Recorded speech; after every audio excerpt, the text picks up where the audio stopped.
परमात्मा सदाशिव निराकार,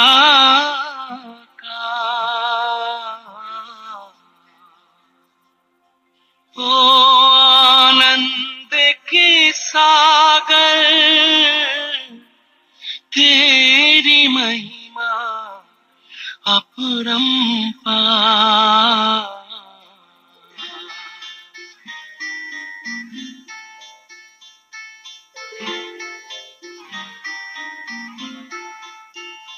मेरे परम पिता परमात्मा, मेरे परम पिता परमात्मा सदाशिव निराकार, परम पिता परमात्मा सदाशिव निराकार, ओ आनंद के सागर तेरी महिमा अपरंपार, महिमा अपरंपार, तेरी महिमा अपरंपार, महिमा अपरंपार, तेरी महिमा अपरंपार। मेरे परम पिता परमात्मा,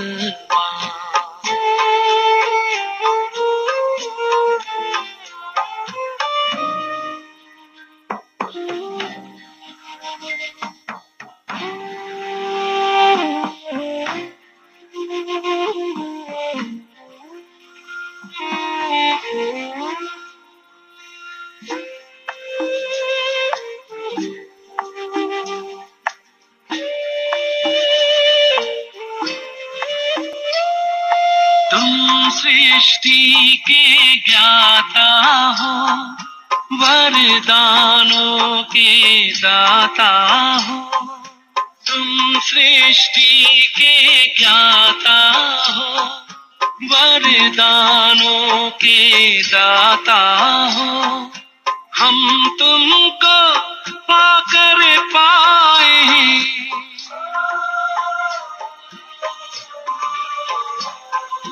हम तुमको पाकर पाए, गति सदगति उपहार, महिमा अपरंपार, तेरी महिमा अपरंपार, महिमा अपरंपार, तेरी महिमा अपरंपार। मेरे परम पिता परमात्मा,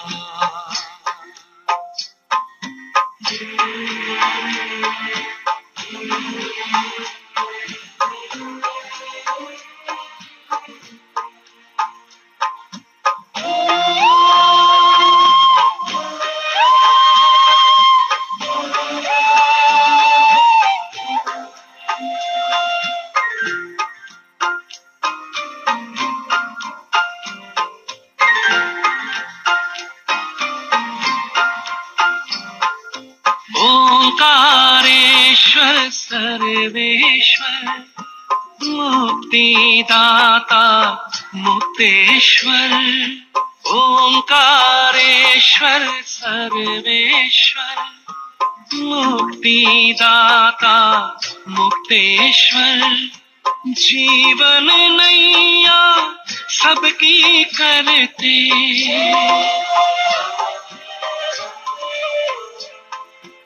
जीवन नैया सबकी करते, भवसागर के पार, महिमा अपरंपार, तेरी महिमा परंपार, महिमा परंपार, तेरी महिमा परंपार, मेरे परम पिता परमात्मा।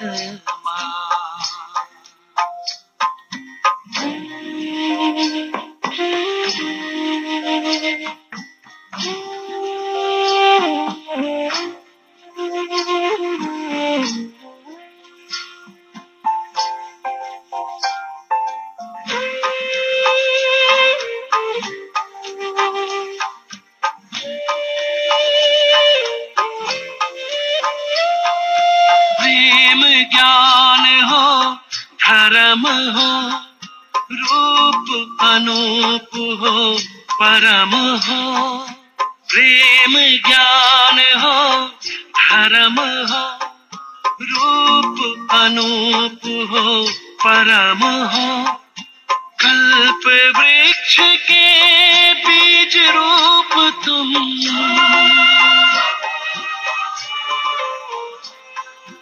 कल्प वृक्ष के बीज रूप तुम, इस जगत के सार, महिमा अपरंपार, तेरी महिमा परंपार, महिमा परंपार, तेरी महिमा परंपार, मेरे परम पिता परमात्मा।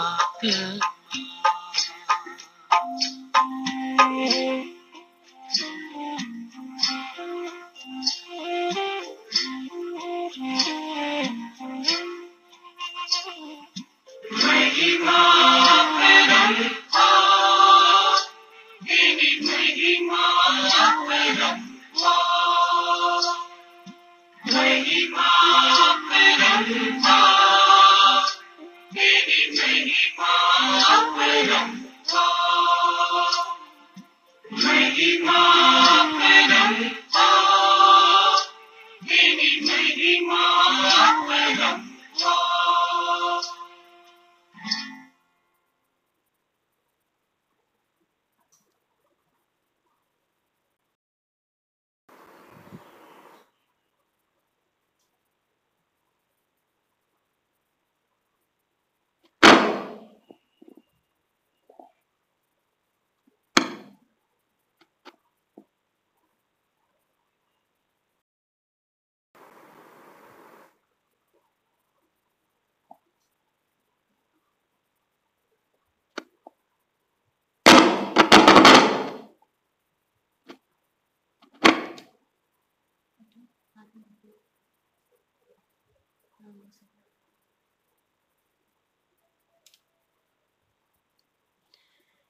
ओम शांति।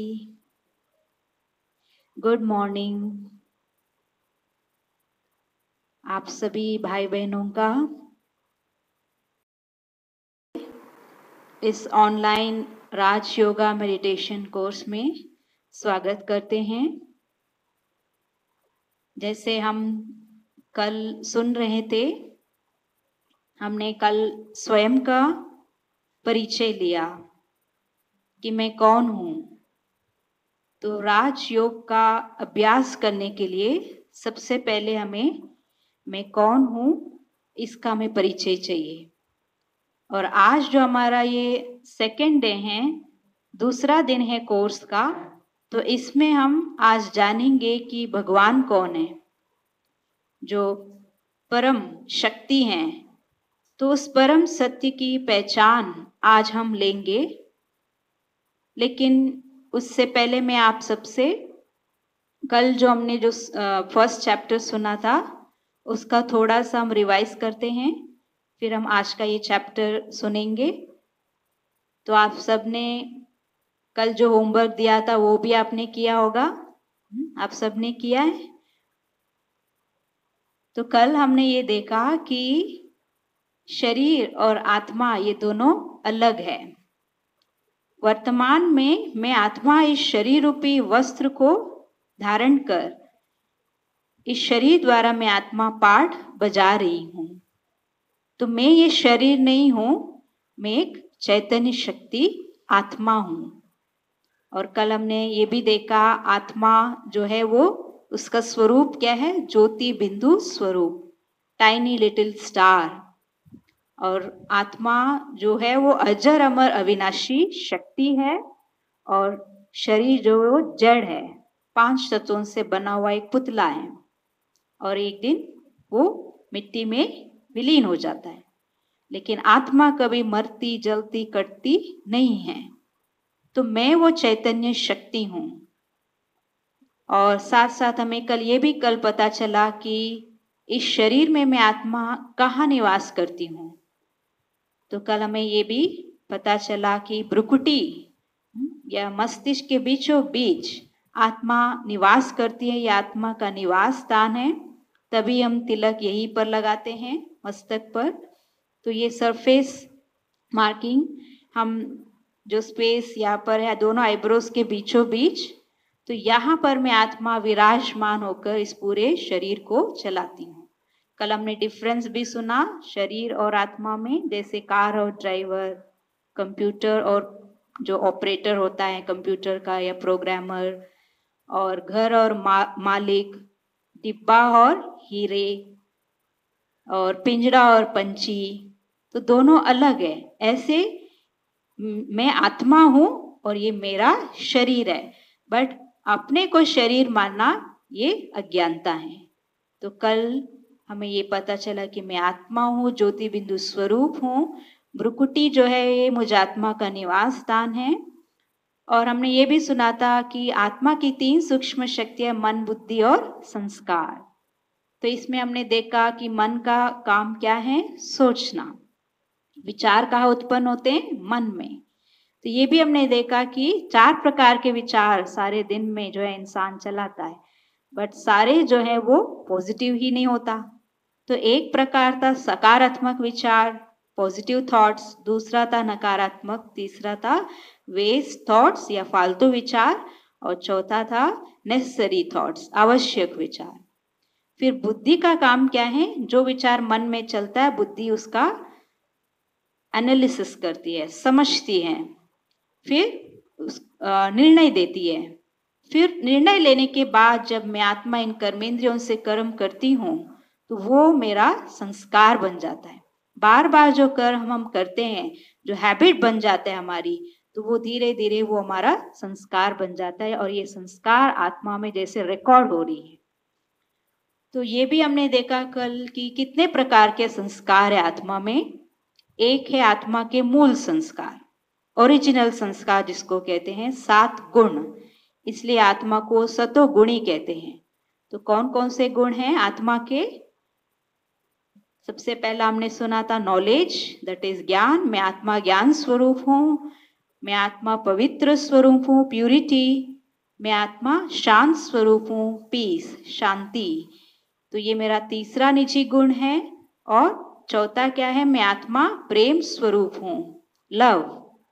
और पांचवा मैं आत्मा सुख स्वरूप हूँ, हैप्पीनेस।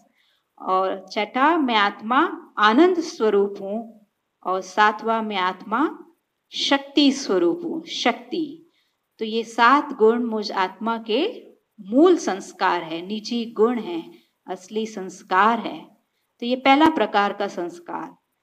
और दूसरा, कैसे बनता है हमारा संस्कार? संस्कार में कैसे मिलते हैं? एक तो पूर्व जन्म से भी मैं आत्मा संस्कार लेकर आई हूँ, तो पूर्व जन्म के भी संस्कार है आत्मा में। और संग, ये भी हमने कल सुना था, जैसा संग वैसा रंग। तो संग से भी संस्कार मिलते हैं हमें।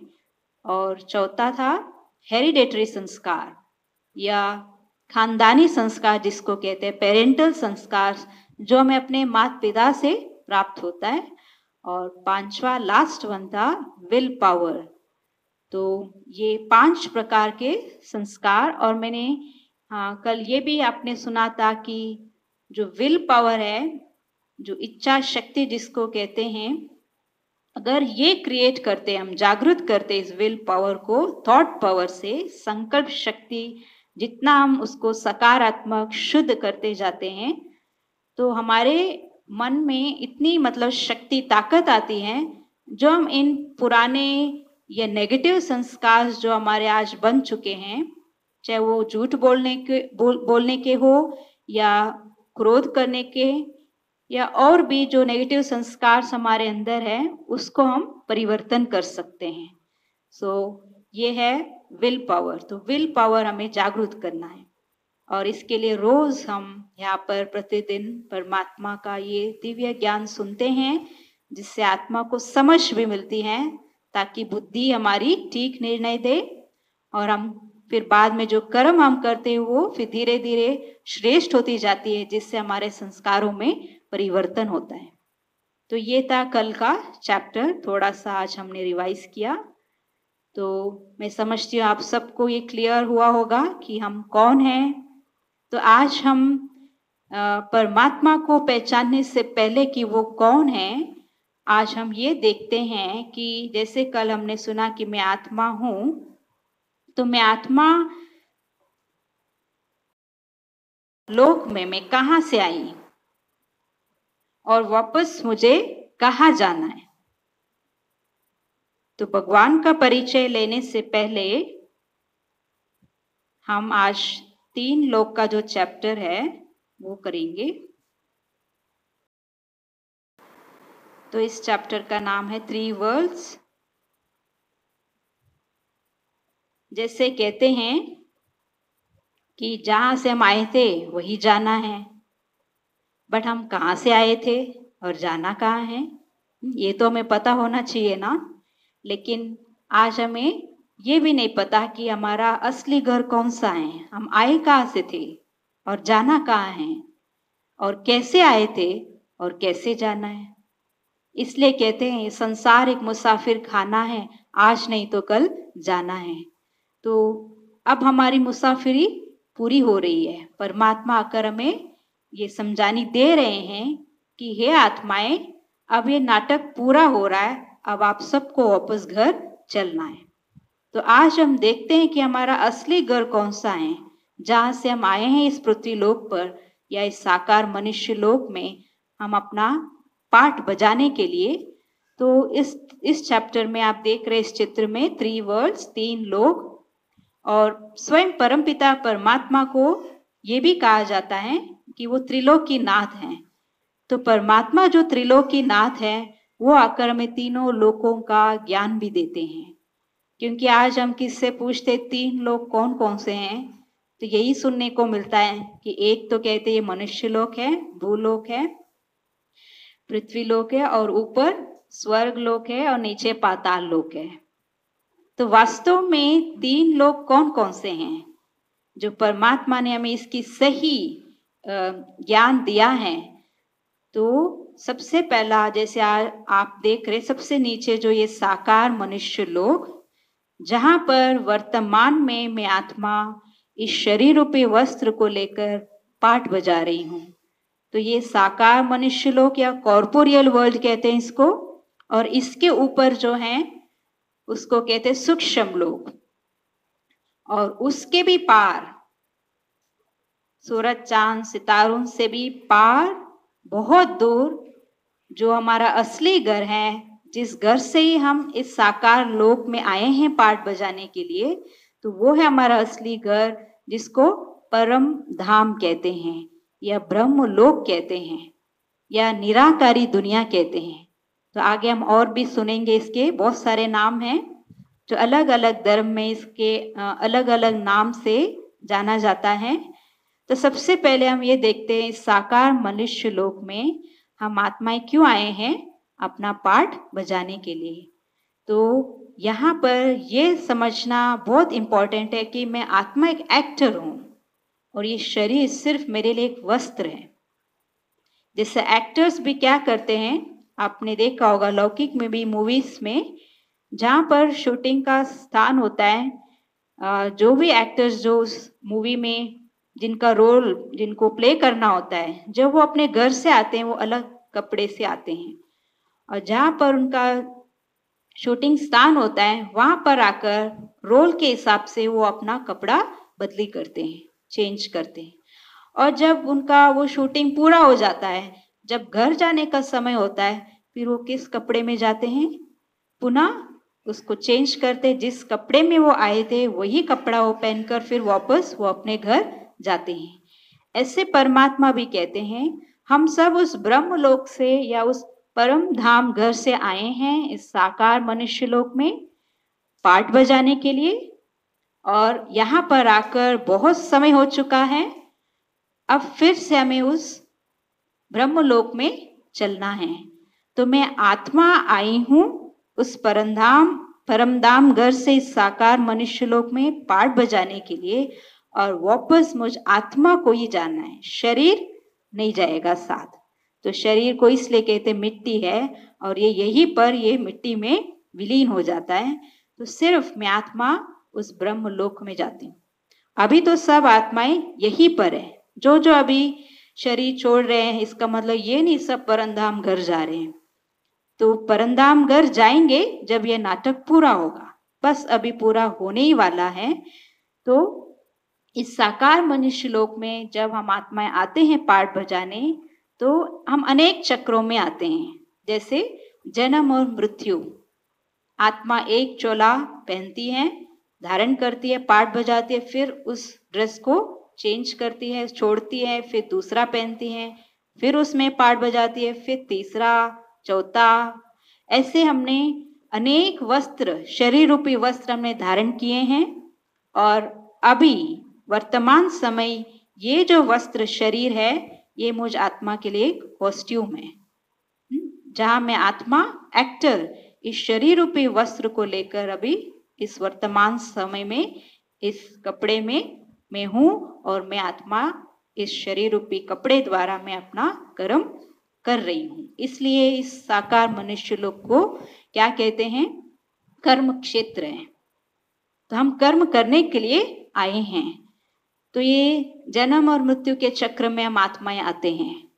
और दूसरा, जब हम जन्म और मृत्यु के इस चक्र में आते हैं, देह और देह के संबंधियों के चक्र में भी हम आते हैं, क्योंकि हम अकेले तो नहीं रहते, हम सबके साथ, हाँ, ह्यूमन बींग्स को कहते हैं सोशल बीइंग है, तो सबके साथ हम संबंध संपर्क में आते हैं। तो हमारा ये भी एक देह और देह के संबंधियों का चक्र, इसमें भी हम आत्माएं आते हैं।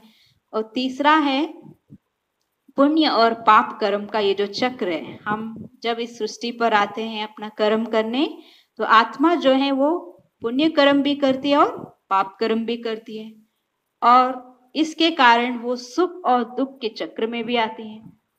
तो अच्छे कर्म भी करती है और बुरे कर्म। तो इसलिए आत्मा जो है सुख का अनुभव भी करती है और दुख का अनुभव भी करती है।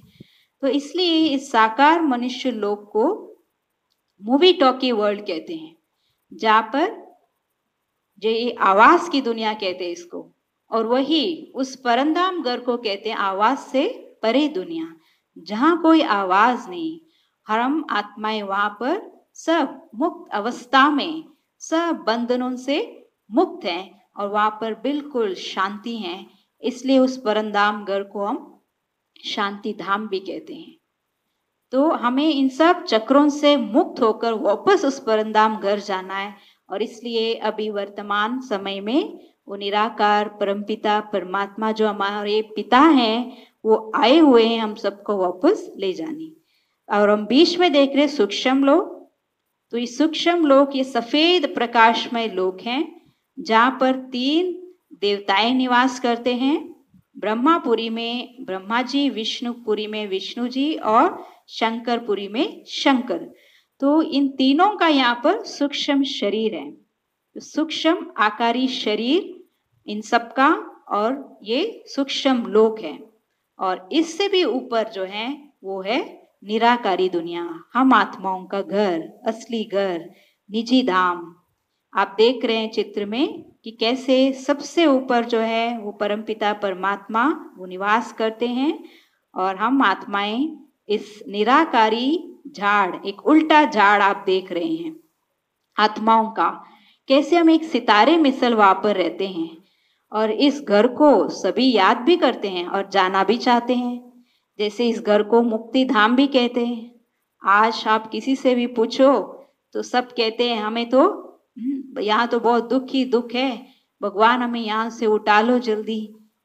तो परमात्मा से वो प्रार्थना करते हैं कि हे परमात्मा आओ, हमको वापस ले चलो, हमें मुक्ति दो।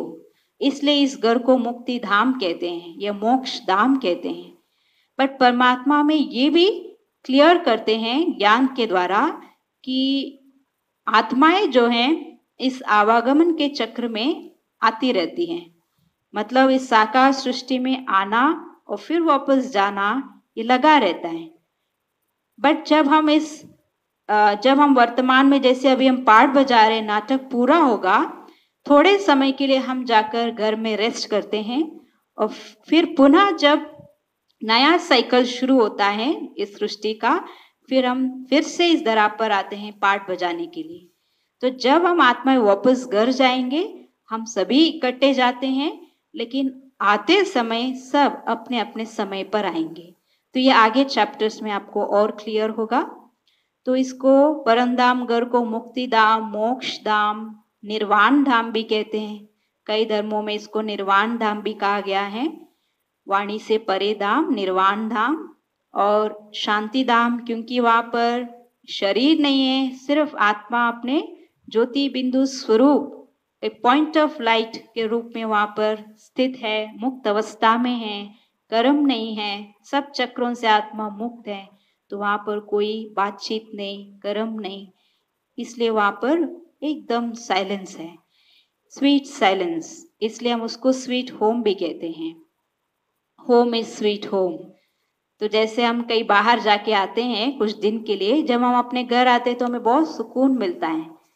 ऐसे हम सब वहाँ जाना चाहते हैं जहाँ पर बहुत सुकून है, शांति है, और हम उस पिता से मिलना भी चाहते हैं जो हम सबके परम पिता हैं, हम आत्माओं के। तो इसलिए इसको शांति धाम भी कहते हैं। क्रिश्चियन धर्म में कहते हैं इस घर को हाईएस्ट हेवनली अबोर्ड, और मुसलमान धर्म में इसको कहते हैं रूहों की दुनिया, सातवां आसमान, आलम ये अरवा, ऐसे भी कहते हैं मुस्लिम धर्म में। तो चाहे वो किसी भी धर्म की आत्मा हो, हम सब का वो घर है परम धाम, और हम सब वहाँ जाना भी चाहते हैं।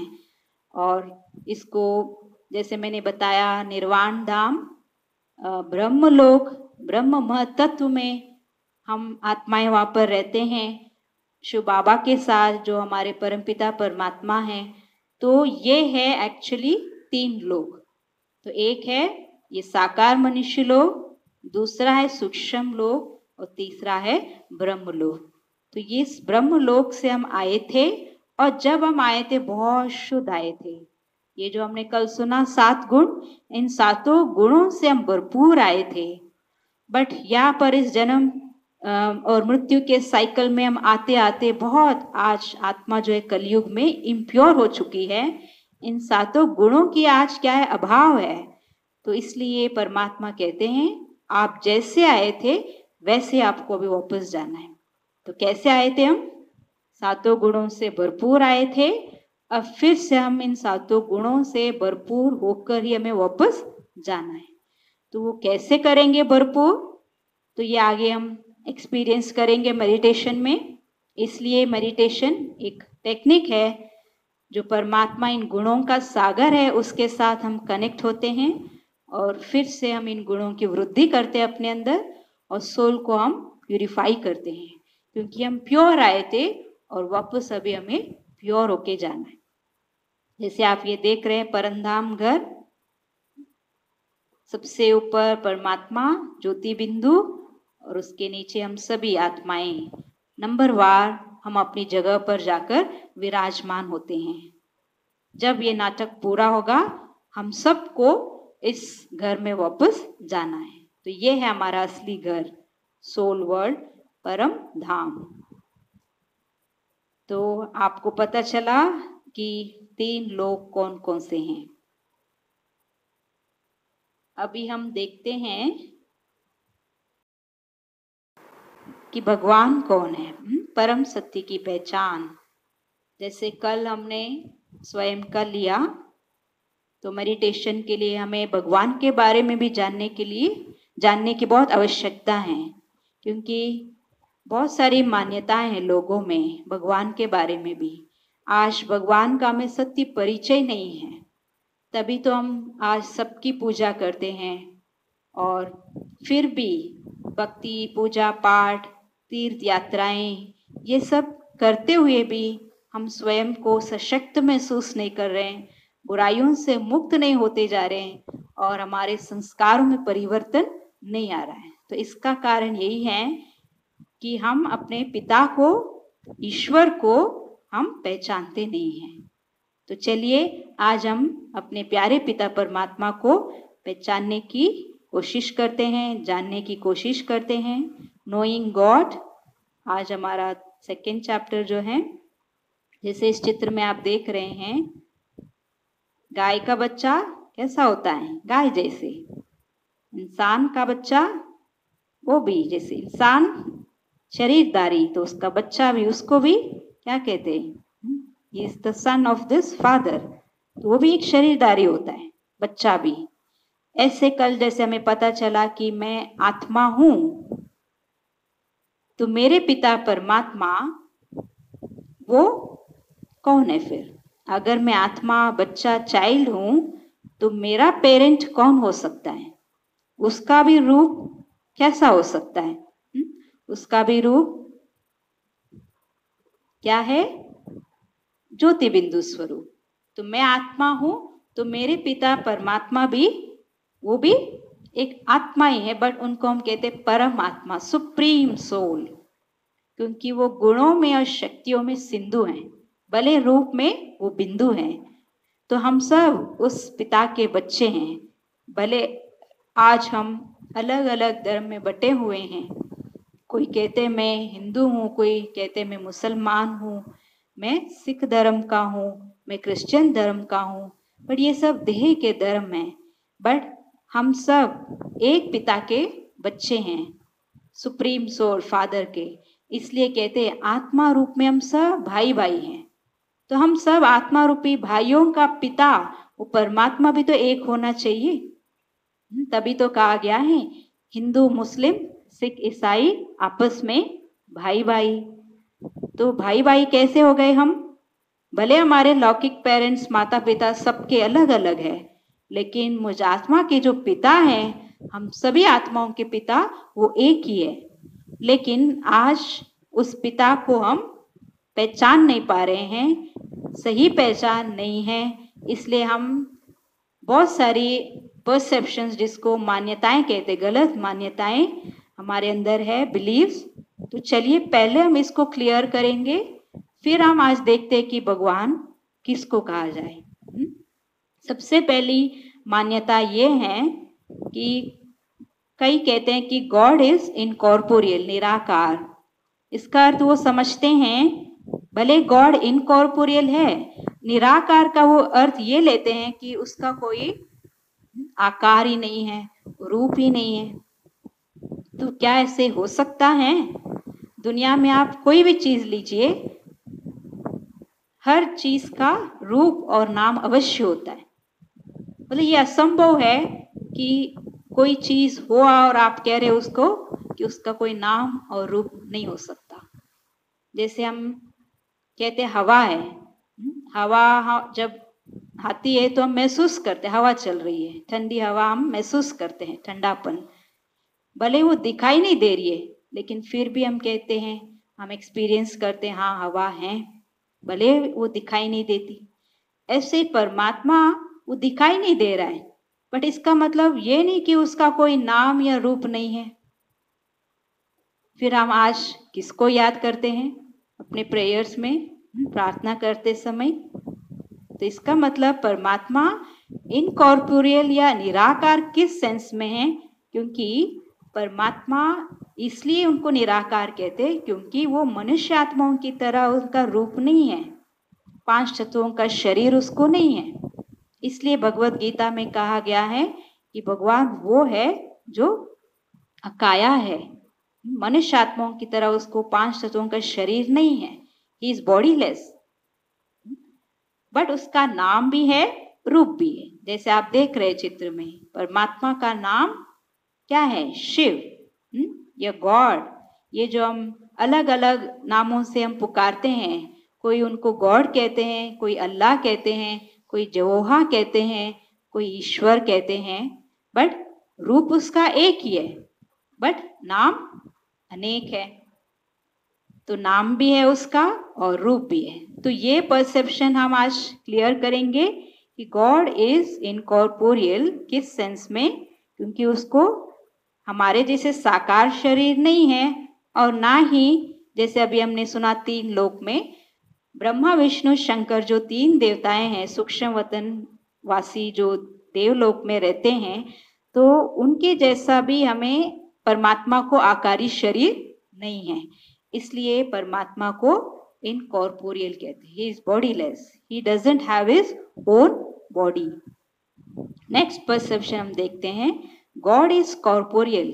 कई कहते हैं जो भी ये साकार शरीरधारी, फॉर एग्जाम्पल मनुष्य आत्मा जो बहुत उत्तम थे, मर्यादा पुरुषोत्तम थे, देवी देवताएं, राधे कृष्ण, लक्ष्मी नारायण, राम सीता, या जो भी धर्म पिताएं होकर के गए हैं, जिन्होंने आकर अपना अपना धर्म की स्थापना की, जैसे गुरु नानक देव जी, जीसस क्राइस्ट, और भी मोहम्मद पैगंबर, तो ऐसे 33 करोड़ देवी देवताएं हैं। लेकिन गॉड के लिए हम हमेशा क्या कहते हैं? अभी हमने क्या क्लियर किया कि गॉड इज इनकॉर्पोरियल। तो कॉर्पोरियल या साकार शरीरधारी वो हो नहीं सकता। ये सब शरीरधारी, चाहे वो देव आत्माएं हो, धर्म पिताएं हो, ये सब अनेक हैं, बट भगवान वो एक है। इसलिए सब ने ऐसे इशारा करते हुए दिखाया है कि भगवान एक है, सबका मालिक एक कहते हैं ना। तो भगवान साकार है, ये जो परसेप्शन हम मान रहे थे अभी तक, सो दिस इज रॉन्ग। भगवान वो साकार नहीं, वो निराकार है।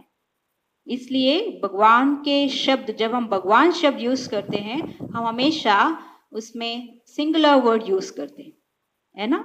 भगवान नाए कभी नहीं कहते, गॉड्स नहीं कहते, God. So God is one, ये आपने सुना होगा, बट गॉड इज 2 3 4 5, कभी सुना है ऐसे आपने? तो इसका मतलब गॉड एक है और वो निराकार ज्योति बिंदु है। तो ये परसेप्शन भी रॉन्ग। और दूसरा, कई कहते हैं नेचर इज गॉड, प्रकृति ही परमेश्वर है, ऐसे भी कई मानते हैं। तो क्या ये मान्यता सही है? शिव बाबा परमात्मा खुद कहते हैं कि नेचर मेरी रचना है, प्रकृति मेरी रचना है। तो क्या रचना और जो रचयिता परमात्मा है, दोनों एक हो सकते हैं? तो नेचर को गॉड कहना ये भी तो अज्ञानता है। तो प्रकृति परमेश्वर नहीं है, नेचर इज नॉट गॉड। तो नेचर इज गॉड मान के चलना, दिस इज ऑल्सो रॉन्ग। तो परमात्मा हमें कहते हैं कि मैं रचयिता हूं और नेचर मेरी रचना है। और नेक्स्ट जो बहुत बड़ी अज्ञानता हम सबके अंदर है, जो हम एक परसेप्शन बन गया है कि हम ये कहते हैं कि God is omni present, is everywhere. तो क्या ये सही है? क्या आपका विवेक इसके लिए मानने के लिए तैयार होता है? कई कहते हैं ना, कई अगर हम पूछते हैं कि भगवान कहाँ है, तो कहते हैं वो सब जगह है, कुत्ता बिल्ली कीड़े मकोड़े, गंदगी में, कण कण में, ऐसे कहते सब में है। तो चलिए आज हम इसको भी क्लियर करते हैं। परमात्मा के लिए कहते हैं वो सर्वज्ञ और सर्वशक्तिवान है, परंतु सर्वव्यापी नहीं। देखिए आज स्वयं परमपिता परमात्मा ने जो हमें ये दिव्य ज्ञान दिया है, तो स्वयं परमात्मा आकर कहते हैं कि मैं सर्वव्यापी नहीं हूं, लेकिन मैं सर्वज्ञ और सर्वशक्तिमान हूं। कैसे वो सर्वव्यापी नहीं है? क्योंकि अगर देखा जाए आज पूरे विश्व में मनुष्य आत्माएं बुराइयों के वश, विकारों के वश कितने बुरे कर्म कर रहे हैं। कई कहते हैं परमात्मा उनके अंदर विराजमान है और वही ये कार्य करा रहा है, कई ऐसे भी मानते हैं अज्ञानता के वश। तो क्या ये सही है? परमात्मा सबके अंदर विद्यमान है या आत्मा है सबके अंदर? तो मैं आत्मा इस शरीर का मालिक हूँ, परमात्मा मेरे बगल में बैठ के थोड़ी ही कार्य करा सकता है। क्योंकि आज हम देखते हैं दुनिया में कोई किसी का मर्डर कर रहा है, किसी का अत्याचार कर रहा है, कर रहे हैं, तो क्या ये सब विकर्म, बुरे कर्म परमात्मा कर सकते हैं? बिल्कुल नहीं।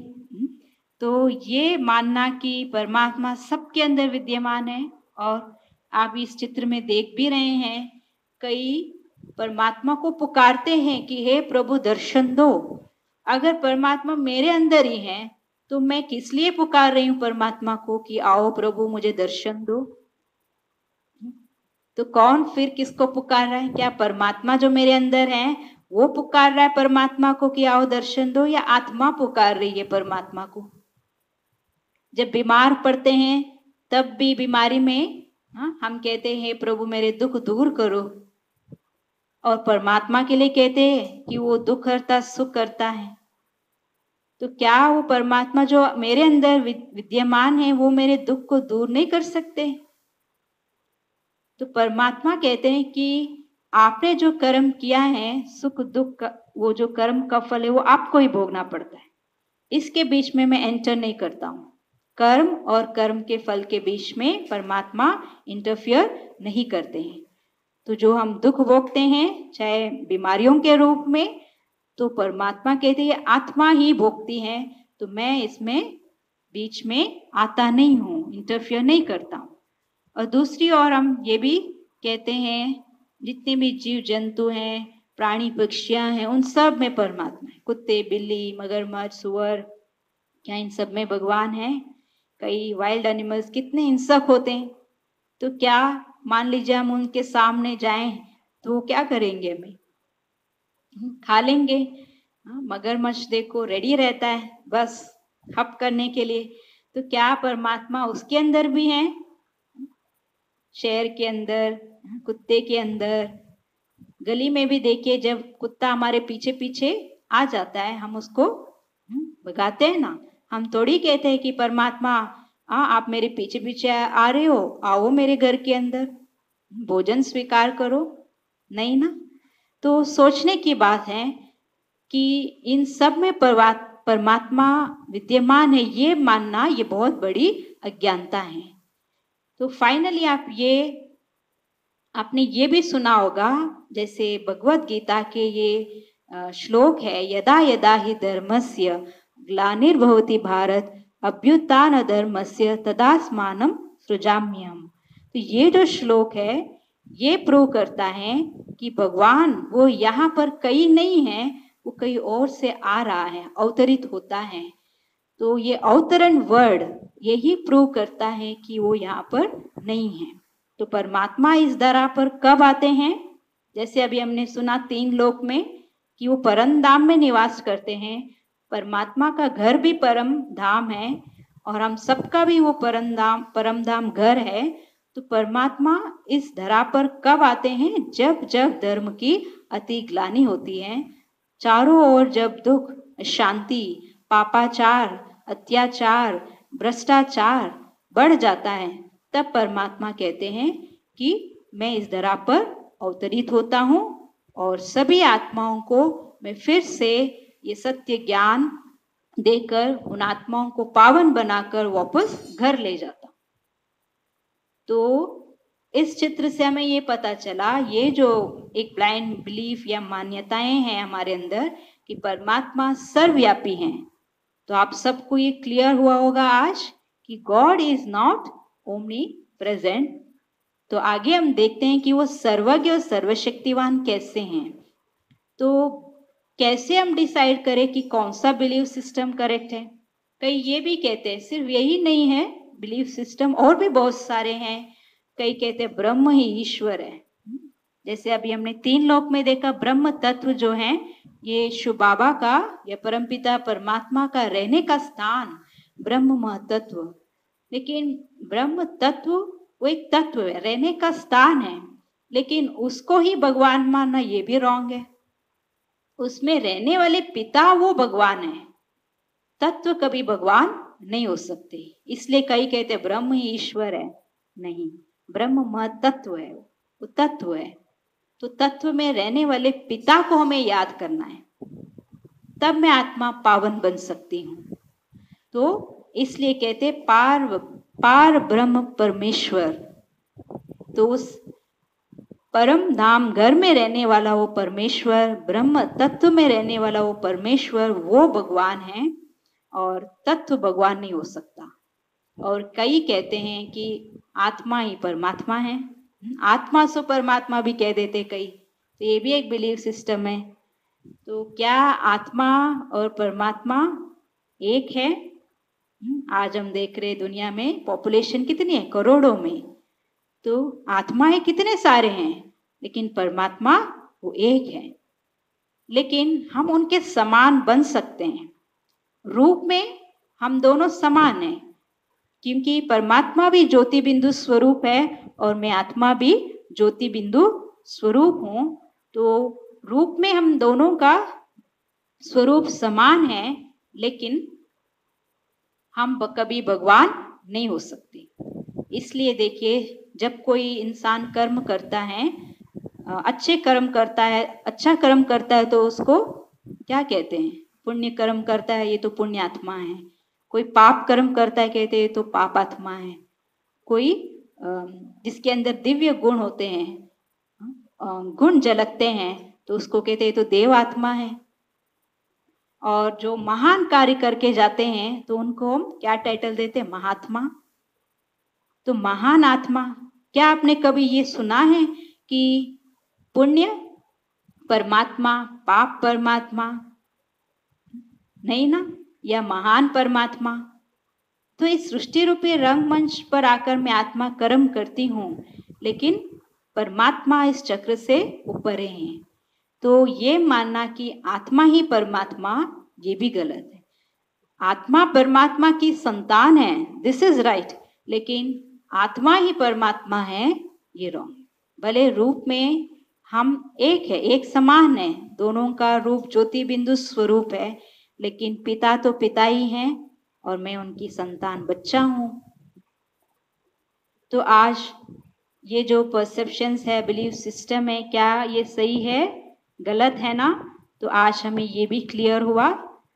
तो जैसे आज हम और आगे क्लियर करते हैं कि परमात्मा या भगवान किसको कहा जाए। जैसे जौहरी भी कसौटी के ऊपर कस कर परखता है कि ये सोना कितने कैरेट की है, फिर वैसे वो उसका मूल्य निर्धारित करता है कि ये गोल्ड जो है रियल है या अनरियल है, नकली या असली। तो चलिए आज भी हम देखते हैं कि परमात्मा के कौन से ऐसे एट्रीब्यूट्स हैं जिससे हम उसको पहचान सकते हैं और उसको हम प्रूव कर सकते हैं कि हाँ, या मान सकते हैं कि हाँ, ये भगवान है। तो सबसे पहला है कि परमात्मा उनको कहा जाता है कि one who is accepted by all religions, जो सर्वधर्म माननीय है, जिसको सभी धर्म की आत्माएं मानेंगे, वही परमात्मा हो सकता है। ये हम अभी देखते हैं इस चित्र में। ऐसे नहीं कि जैसे अभी पीछे भी मैंने कहा कि हिंदुओं का भगवान अलग है, मुसलमानों का अलग है, क्रिश्चियंस के अलग है, या सिख धर्म के आत्माओं के अलग भगवान है, नहीं। भले हमने नाम अलग अलग दिया है उस पिता को, कोई अल्लाह, गॉड, यहोवा या भगवान या ईश्वर कहते हैं, लेकिन वो है हम सब आत्माओं का वो एक ही पिता परमात्मा है, जिसकी आज हिंदू धर्म में देखा जाए, जितने भी ये जो बाबा के, शिव बाबा के जो मंदिर हैं, जिसको 12 ज्योतिर्लिंगम जो फेमस है भारत में, चारों दिशाओं में हम देखते हैं। साउथ में रामेश्वरम है, तो यहाँ पर हम ये भी समझ सकते हैं कि राम से भी ऊंच कौन हो गया फिर। कहते हैं रामेश्वरम में राम ने भी शिव बाबा की उस निराकार ज्योति बिंदु की पूजा की शिवलिंग के रूप में। तो ये जो शिवलिंग है, ये यादगार प्रतिमा है उस ज्योति बिंदु परमात्मा शिव बाबा का। इसलिए आप देखते हैं कि शिवलिंग में हमेशा 3 रेखाएं और बीच में जो आंख दिखाते हैं, तो वो है परमात्मा का स्वरूप, ज्योति स्वरूप। और वो आकर हमें ये तीनों कालों का ज्ञान देते हैं, इसलिए उनको त्रिकालदर्शी भी कहते हैं। तो शिव बाबा राम के भी ईश्वर होने के कारण राम ने भी शिव बाबा की पूजा की, तो राम से भी बड़े कौन हुए? शिव बाबा, शिव। और नॉर्थ में हम देखते हैं अमरनाथ, वहां पर भी कहते हैं बर्फ का शिवलिंग बनता है, वहां पर भी लोग यात्राएं करते हैं, जाते हैं दर्शन करने। तो हम सब आत्माएं जो अजर अमर अविनाशी हैं, तो आत्माएं अजर अमर अविनाशी, तो हमारे पिता परमात्मा वो भी अजर अमर अविनाशी है। इसलिए जो मंदिर है उसका नाम अमरनाथ है। तो हम सब अमर आत्माओं का पिता वो अमरनाथ है। फिर ईस्ट में हम देखते हैं काशी विश्वनाथ, बहुत फेमस मंदिर है ये भी। काशी विश्वनाथ ऐसे नहीं कि सिर्फ हम शिवलिंग की पूजा कर रहे तो शिव बाबा सिर्फ हमारा ही पिता है, भगवान है, नहीं, पूरे विश्व की आत्माओं का, जितने भी आज करोड़ों मनुष्य हैं, इसलिए उनको कहते हैं विश्व का रचयिता विश्वनाथ। हम सभी आत्माओं का वो पिता, जिसकी पूजा आज हम, जो मंदिर बना हुआ विश्वनाथ शिवलिंग वहां पर भी है, और हम शिव बाबा की वहाँ पूजा करते हैं, दर्शन करने जाते हैं। विश्वनाथ भी है वो, और वो सोमनाथ भी हैं। वेस्ट में सौराष्ट्र में ये मंदिर है सोमनाथ, जहाँ पर राजा विक्रमादित्य ने सबसे पहले शिव बाबा की पूजा की। और बहुत पहले वहाँ पर हीरों का शिवलिंग उसने स्थापित किया था राजा विक्रमादित्य ने, और उन्होंने शिव बाबा की भक्ति सबसे पहले शुरू की थी भक्ति काल में। तो सोमनाथ मतलब हम सब आत्माओं को परमात्मा जो आकर ये जो ज्ञान अमृत रस देते हैं, तो इसलिए इसको सोम रस भी कहते हैं। तो परमात्मा वो सोमनाथ है। सिर्फ भारत में ही नहीं, भारत के बाहर अन्य कई देशों में भी सबसे जो प्राचीन पूजा जो पहले होती थी वो शिव बाबा की ही होती थी। जैसे नेपाल में पशुपतिनाथ है। तो सिर्फ हिंदू धर्म के ही परमात्मा जो शिव बाबा वो भगवान है ऐसा नहीं है। अलग धर्म पिताएं जो आए उन सब ने भी यही इशारा किया कि परमात्मा वो एक है। उन सब ने भी यही परिचय दिया कि भगवान एक है। जैसे जीसस क्राइस्ट जो क्रिश्चियन धर्म के स्थापक हुए, उन्होंने भी कहा कि God is one and God is light, I am the son of God. उन्होंने कभी ये नहीं कहा कि मैं भगवान हूँ। उन्होंने ऐसे इशारा करते हुए कहा कि गॉड इज लाइट। लाइट मतलब अगेन परमात्मा वो ज्योति स्वरूप है और या निराकार है, बॉडीलेस है। और इसलिए जब क्राइस्ट को भी जब उन्होंने क्रॉस पर चढ़ाया और उनको जब दुख दिया, उस समय मरते समय उन्होंने भगवान से, उस शिव बाबा से यही प्रार्थना की कि हे God please forgive them, they don't know what they are doing, they are ignorant. तो ऐसे कहते हुए उन्होंने उस पिता परमात्मा को याद किया उस समय। तो इसका मतलब ये जो धर्म पिताएं हैं, भले ये भगवान का मैसेज देने के लिए ये उतरे इस धरा पर, लेकिन हमने उस सत्य परिचय जो परमात्मा का वो समझा नहीं, और हमने इन्हीं को धर्म पिताओं को ही हम अपना भगवान मानते गए। और सिख धर्म में भी हम देखते हैं गुरु नानक देव जी ने भी गुरु ग्रंथ साहिब में बहुत अच्छे से उस निराकार की महिमा उन्होंने की है कि एक ओंकार, अकाल मूर्त, सतनाम, निर्वय, निर्भय, अजोनी, कर्ता पुरुष, ऐसे उन्होंने उस निराकार की शिव बाबा की महिमा की है। तो उन्होंने भी कभी ये नहीं कहा कि आई एम गॉड।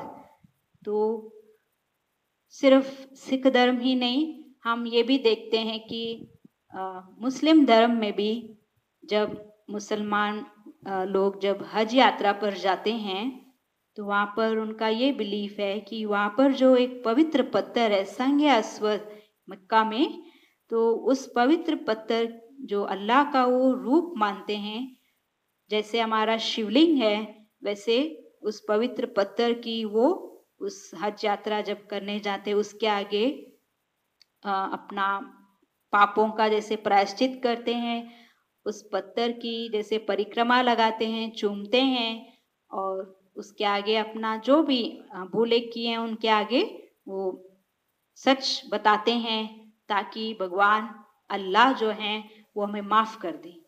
इसलिए मोहम्मद पैगंबर ने भी यही परिचय दिया भगवान के बारे में जब वो आए कि अल्लाह एक नूर है, नूर इलाही। तो फाइनली जब वो हज यात्रा हज की जब प्रार्थना करते हैं लास्ट समय में ये वाक्य कहते हैं कि हे परवरदिगार नूरे इलाही मेरी हज कबूल करो। तो इसका मतलब परमात्मा वो एक नूर है, नूरे इलाही। तो नूर मतलब प्रकाश। तो शिव बाबा वो प्रकाशमान बिंदु है, ज्योति स्वरूप है, इसलिए ज्योतिर्लिंगम हम कहते हैं। जितने भी शिव बाबा के मंदिर हैं हम उसको ज्योतिर्लिंगम, तो ज्योति स्वरूप होने के कारण इसको हम 12 ज्योतिर्लिंगम कहते हैं, जो चारों दिशाओं में भारत में बाबा के शिव बाबा के मंदिर हैं। तो इस चित्र में हमें ये पता चला जो पहला कसौटी है कि परमात्मा सर्वधर्म मान्य। तो इसका मतलब भगवान वो है जिसको सभी धर्म माने, एक्सेप्ट करे। तो ये हमने आज समझा। और दूसरा है कि परमात्मा सर्वोपरि है, एवर लिबरेटर। जैसे अभी हमने 3 लोक के चित्र में हमने देखा था कि हम सब इन चक्रों में आते हैं, जन्म और मृत्यु, सुख दुख, पाप पुण्य कर्म, लेकिन परमात्मा इन सब चक्रों से परे हैं। तभी तो उनको हम बुलाते हैं कि आकर हमें भी मुक्ति दो। अगर वो खुद इस चक्र में आए और वो भी इस बंधन में आ जाएं तो कोई तो होना चाहिए हमें लिबरेट करने के लिए। इसलिए परमात्मा को मुक्ति दाता भी कहते हैं, लिबरेटर, गाइड। तो परमात्मा वो इस चक्र में नहीं आता है और इसलिए उनको कहते सर्वोपरि हैं, सब चक्रों से वो परे हैं। और परे होने के कारण वो हम को भी इन सभी बंधनों से मुक्त करते हैं। और तीसरा कसौटी है परमात्मा उनको कहा जाएगा जो सर्वज्ञ है, वन हु इज नॉलेजफुल। तो कल से जो हम ये सारा मेडिटेशन कोर्स में जो हम ज्ञान सुन रहे हैं, तो ये सारा ज्ञान हमें किसने दिया? स्वयं निराकार परमपिता परमात्मा ने। तो परमात्मा आकर हमें सिर्फ आत्मा परमात्मा का ही ज्ञान नहीं, समय का ज्ञान, कर्मों का ज्ञान और भी हमें ज्ञान देते हैं, सृष्टि चक्र का ज्ञान, आदि मध्य अंत का ज्ञान। इसलिए परमात्मा को कहा गया है सर्वज्ञ, नॉलेजफुल। और चौथा है भगवान को कहा गया है कि वो सर्वोच्च है, God is almighty, the supreme power. जो ये चौथा कसौटी है, परमात्मा सबसे ऊंचा है, सर्वोच्च, सर्वोच्च शक्ति। सर्वोच्च शक्ति मतलब जिसके माता पिता नहीं या गुरु टीचर नहीं, लेकिन वही हम सबके माता पिता गुरु और शिक्षक है। तभी तो हम मंदिरों में भी हम भगवान के आगे प्रार्थना में यही कहते आए, तो माता पिता हम बालक तेरे। तो इसका मतलब हम उनके बच्चे और वो हमारे माता पिता हैं, लेकिन परमात्मा के कोई माता पिता नहीं होते या गुरु टीचर नहीं होते। इसलिए उनको कोई क्रिएट नहीं करते हैं। जैसे आत्माएं भी अविनाशी हैं, आत्मा भी एक एनर्जी है और एनर्जी के लिए कहा गया है energy can neither be created not destroy.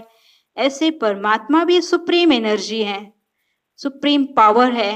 तो उस परमात्मा को भी कोई क्रिएट नहीं करते हैं और ना ही मतलब काल खा सकता है उसको। इसलिए परमात्मा को कहते वो सर्वोच्च शक्ति है, जिसके उनकी रचना करने वाला कोई माता पिता उनके नहीं होते। वही हम सबके माता पिता गुरु और शिक्षक हैं। पांचवा कसौटी है God is one, God is infinite source of virtues and powers. मतलब सर्व गुणों में अनंत, सर्वशक्तिमान है। तो एक फाइनल सोर्स कह सकते हैं जिसकी आज अभी तक हम तलाश में थे कि हमें वो भगवान मिल जाए जहाँ से हमें सारे गुण और शक्तियाँ प्राप्त हो जाए और मैं आत्मा पावन बन जाऊं, शक्तिशाली बन जाऊं। तो परमात्मा वो गुणों और शक्तियों का सागर है। तो कोई भी मनुष्य आत्माएं गुणों और शक्तियों का सागर नहीं हो सकता, क्योंकि आज गुणों की कमी है मनुष्य आत्माओं में। तभी तो हम सब भगवान को याद करते हैं जिसने हमें पहले भी दिया था। अब फिर वो आकर हमें फिर से अपना परिचय देकर ये कह रहे हैं कि मैं ही वो सुप्रीम पावर हूँ, एनर्जी हूँ, इनफाइनाइट सोर्स हूँ, जहाँ से आपको सारे वर्च्यूज, गुण और शक्तियाँ प्राप्त होती हैं। तो ये आज हमने देखा सर्व आत्माओं के परमपिता। तो अभी हम देखते हैं इस चित्र में कि शिव बाबा जो ज्योति बिंदु स्वरूप है, भले रूप में वो ज्योति हैं लेकिन गुणों में वो सिंधु। तो वो उनके क्वालिटीज, गुण क्या हैं?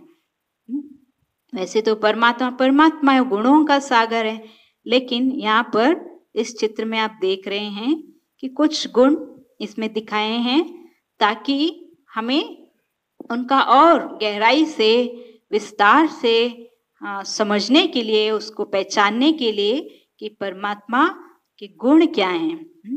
जैसे अभी हम 5 कसौटी के रूप में हमने देखा, तो ये 5 कसौटी से हम ये प्रूव कर सकते हैं कि परमात्मा किसको कहा जा सकता है। तो वो कौन कौन से थे? एक सर्वधर्म माननीय, सर्वोपरि, सर्वोच्च, सर्वज्ञ, सर्वगुणों में अनंत, सर्वशक्तिवान।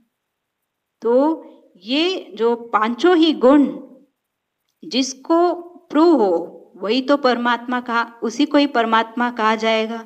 तो ये पांचों ही बातें किसको प्रूव हो सकता है? सिर्फ उस निराकार परमपिता परमात्मा को।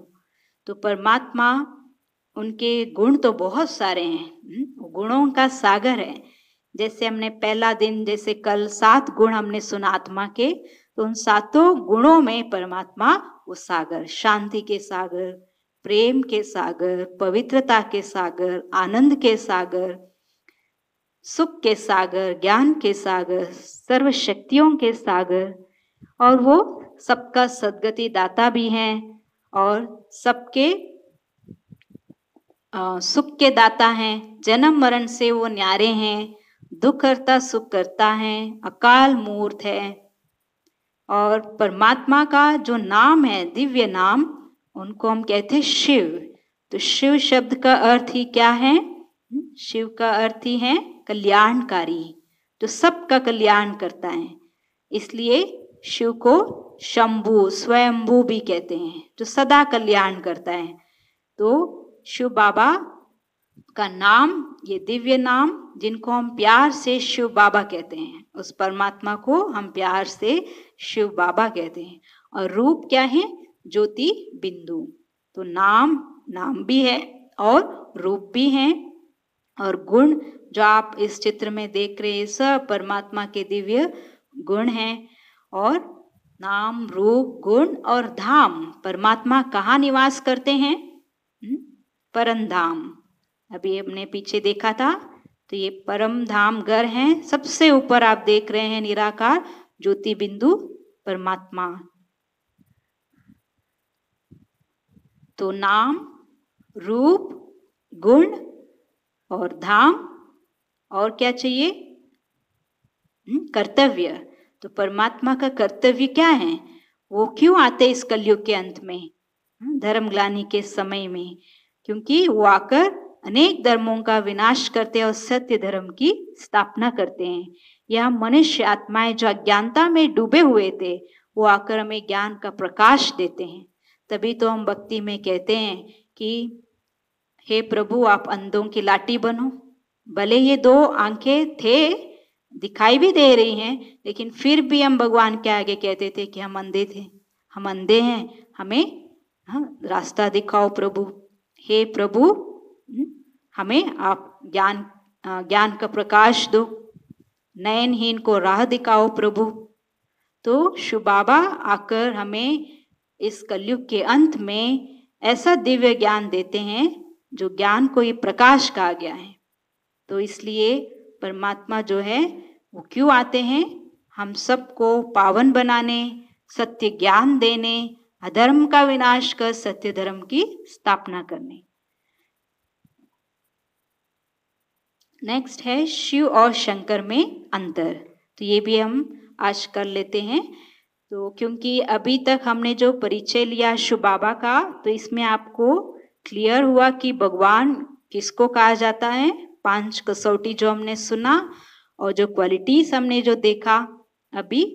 और अब नेक्स्ट प्रश्न उठता है, ये भी एक बहुत बड़ी अज्ञानता है लोगों में कि हम समझते हैं शिव और शंकर एक है। अभी तक हमने किसका परिचय लिया था? शिव बाबा का। शिव जो ज्योति बिंदु स्वरूप निराकार है, जिसकी यादगार प्रतिमा शिवलिंग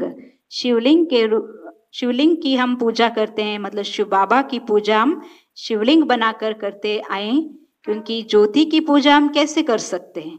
तो इसलिए हमने शिवलिंग इतना बड़ा रूप बनाकर शिव बाबा की पूजा करते आए। फिर शंकर कौन है?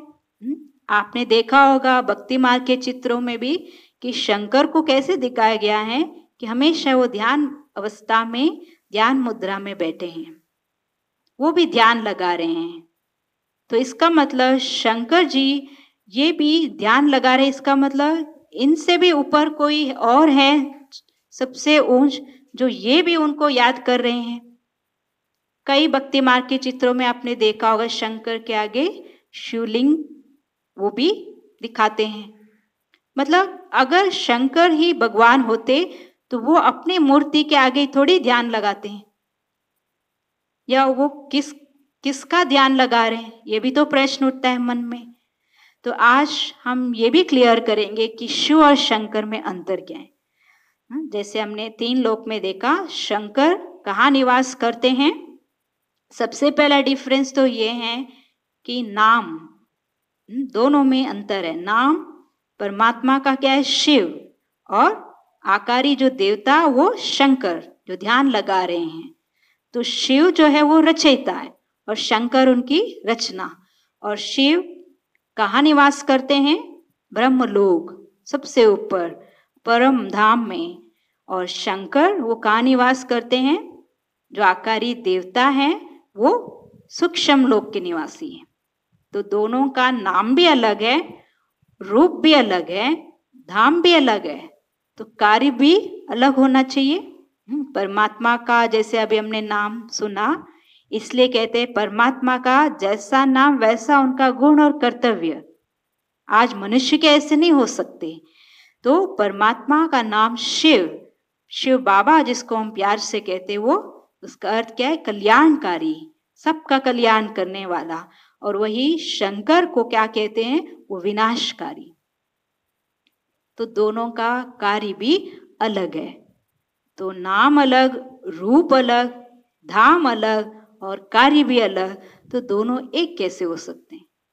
और इसलिए जो हम त्योहार भी मनाते हैं, हम कभी ये नहीं कहते कि आज हम शंकर रात्रि मनाने जा रहे हैं। हमेशा यही सुनने को मिलता है कि आज हम शिवरात्रि मना रहे हैं। अगर शिव शंकर दोनों एक होते, हमें ये भी तो कहना चाहिए आज हम शंकर रात्रि मनाने जा रहे हैं। और शिवलिंग हम कहते हैं, भूल से भी कोई ये नहीं कहता कि ये शंकर लिंग है, शिवलिंग ही कहते हैं। तो इसका मतलब शिव और शंकर दोनों अलग है। और ये जो शिवलिंग है ये यादगार चिन्ह है शिव बाबा का, जो गॉड है, भगवान है, अल्लाह, जेहोवा। तो शिवरात्रि का ये जो पर्व है, शिवरात्रि मतलब, रात्रि मतलब ये अंधकार का सूचक है। कलयुग इसको कहते, घोर अंधकार कलयुग रात्रि है। जब सारी मनुष्य आत्माएं अंधकार में डूबे हुए रहते हैं, तब वो शिव परमात्मा आकर हमें ज्ञान का प्रकाश देते हैं। और उस ज्ञान की शक्ति से और साथ साथ वो जो हमें राजयोग मेडिटेशन, जो कनेक्शन है आत्मा का परमात्मा के साथ, जो मिलन होता है, और उस समय जो मैं आत्मा गुण शक्तियां प्राप्त करती हूँ उस पिता परमात्मा से, तब हमारे मन के अंधकार सब दूर होते हैं। और हमारे अंदर ये जो बुराइयां, 5 विकार जो आ गए हैं इस कलयुग में, तो ये सारे विकार भी हमसे दूर होते हैं। तो शिवरात्रि ये परमपिता परमात्मा का अवतरण इस धरा पर, इस घोर कलयुग अज्ञान रात्रि में, इस अंत के समय, कलयुग के अंत के समय में होता है। इसलिए ये जो यादगार पर्व शिवरात्रि हम हर साल मनाते हैं। लेकिन आज दिन तक हमें ये नहीं पता था कि वो शिव है कौन। हमने शिव और शंकर को, दोनों को मिला दिया था। शंकर को हम शिव समझते आए, तो शिव बाबा अब इस घोर कलयुग अंधकार रात्रि में आकर फिर से हमें वो अपना भी परिचय दे रहे हैं, स्वयं का भी। और कल हमने अपना परिचय लिया कि हम सब है कौन, और आज हमने शिव बाबा का परिचय लिया। तो अभी हम मेडिटेशन करने के लिए हम बहुत बड़े, मतलब हमारे अंदर समझ आ गई होगी कल के चैप्टर से और आज के चैप्टर से कि मैं कौन हूँ और परमात्मा, वो पिता हमारा, वो कौन है। तो चलिए अभी हम थोड़े समय के लिए जो परमात्मा, जो निराकार ज्योति बिंदु स्वरूप है, जो परम धाम निवासी हैं, उस परम धाम में अपने मन और बुद्धि को हम ले चलते हैं और वहाँ पर परमपिता परमात्मा से हम मिलन मनाएंगे। उनसे हम गुण और शक्तियों से स्वयं को भरपूर करेंगे। आप सभी अभी थोड़े समय के लिए सब सीधे होके बैठ जाएंगे और जो आप विचार सुन रहे हैं, सुनते हुए उसको साथ साथ महसूस भी करते जाइए।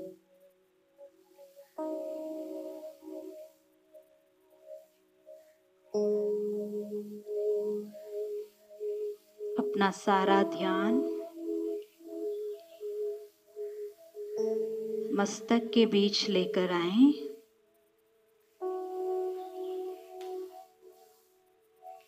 जहां पर मैं चैतन्य शक्ति, आत्मा विराजमान हूं।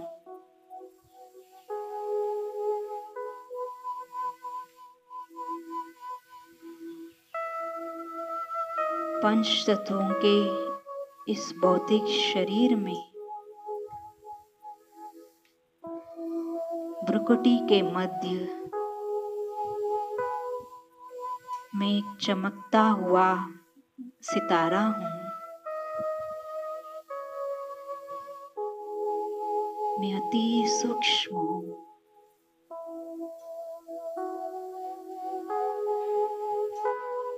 यह मेरा शरीर विनाशी है। मैं आत्मा अजर अमर अविनाशी हूं।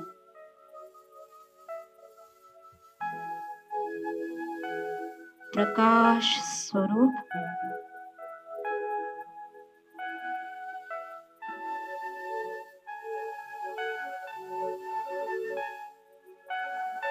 इस शरीर से भिन्न हूं।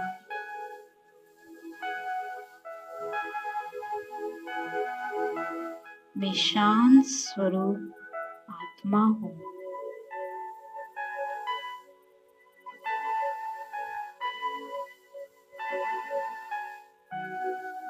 अब मैं आत्मा मन और बुद्धि के बल द्वारा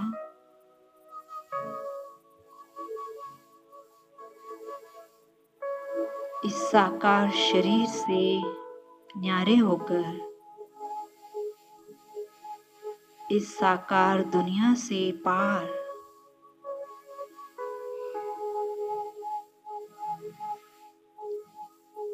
परम धाम की ओर जा रही हूं।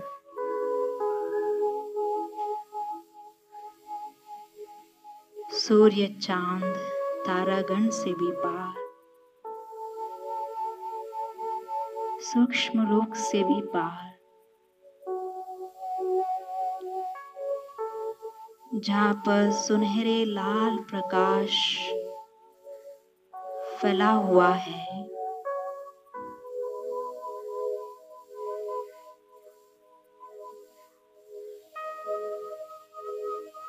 इस घर में मैं आत्मा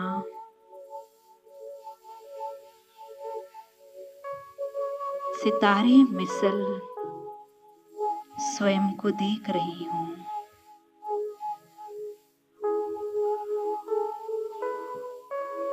ये है मुझ आत्मा का असली घर,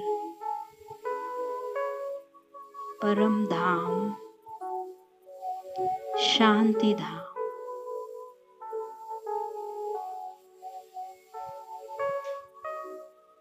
इस घर में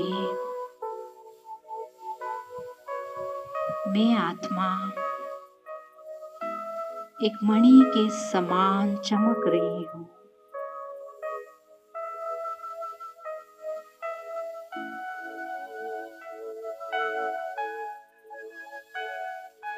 मैं स्वयं को प्यारे पिता,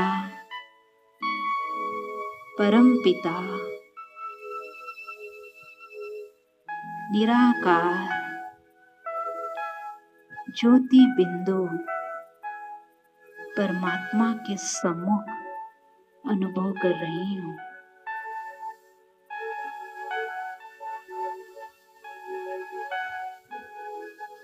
जो मुझ आत्मा की तरह ही प्रकाशमान बिंदु है, अति सूक्ष्म है।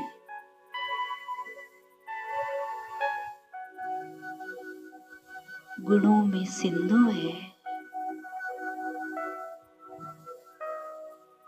सर्वशक्तिवान है।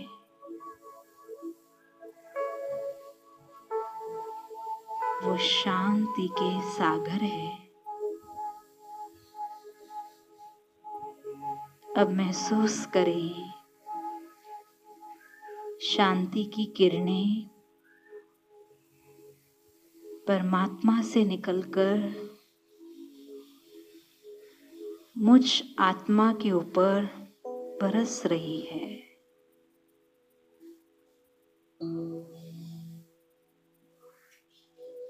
जैसे मैं आत्मा इन किरणों में नहा रही हूँ।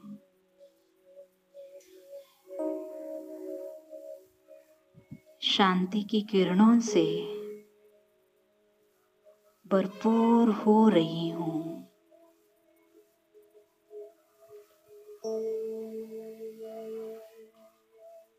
बुद्धि रूपी नेत्र द्वारा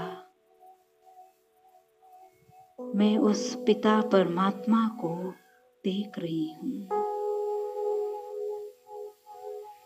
और स्वयं में शांति की किरणों से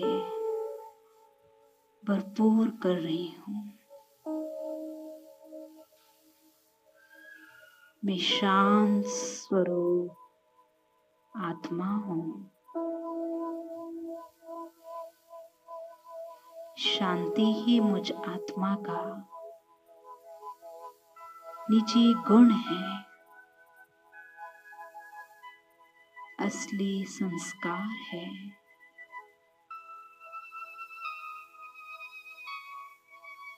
मन एकदम शांत, बुद्धि स्थिर है। परमात्मा को मैं याद कर रही हूँ।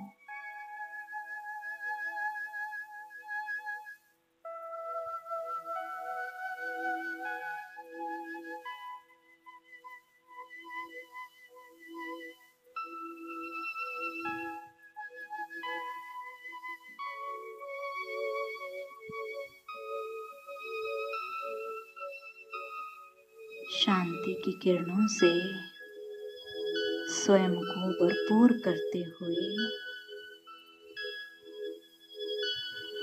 अब मैं आत्मा नीचे उतर रही हूँ। परम धाम घर को छोड़कर इस साकार दुनिया की ओर आ रही हूँ।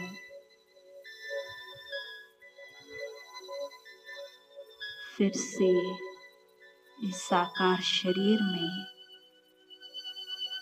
मस्तक के बीच विराजमान होती हूँ।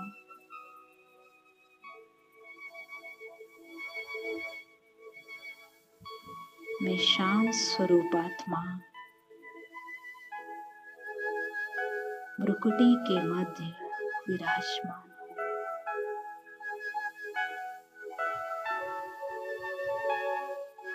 मुझ आत्मा से शांति की किरणें निकल रही है और चारों ओर फैल रही है।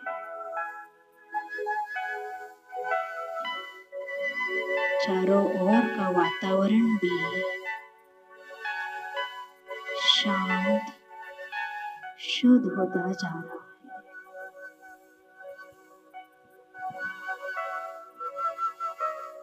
मैं शांत स्वरूप आत्मा हूँ।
शांति से भर लीजिए।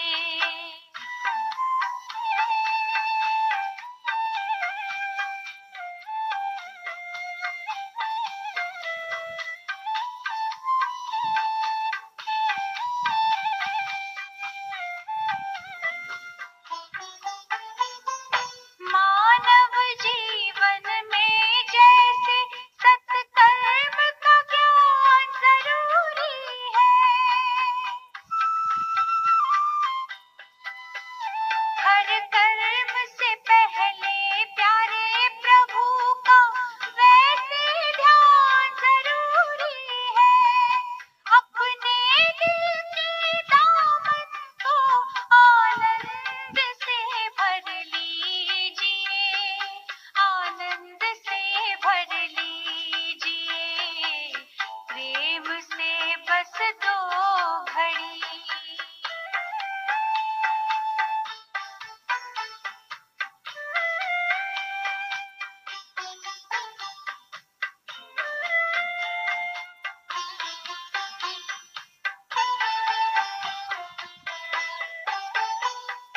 जीवन की अनमोल घड़ियां यूं ही बीत ना जाए कहीं।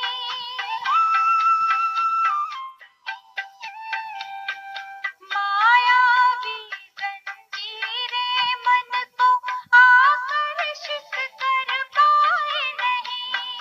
दीप जलाकर ज्ञान का मन को रोशन कीजिए, मन को रोशन कीजिए। प्रेम से बस दो घड़ी प्रभु का ध्यान कीजिए। अपनी अंतर आत्मा को शांति से भर लीजिए, शांति से भर लीजिए। प्रेम से बस दो घड़ी।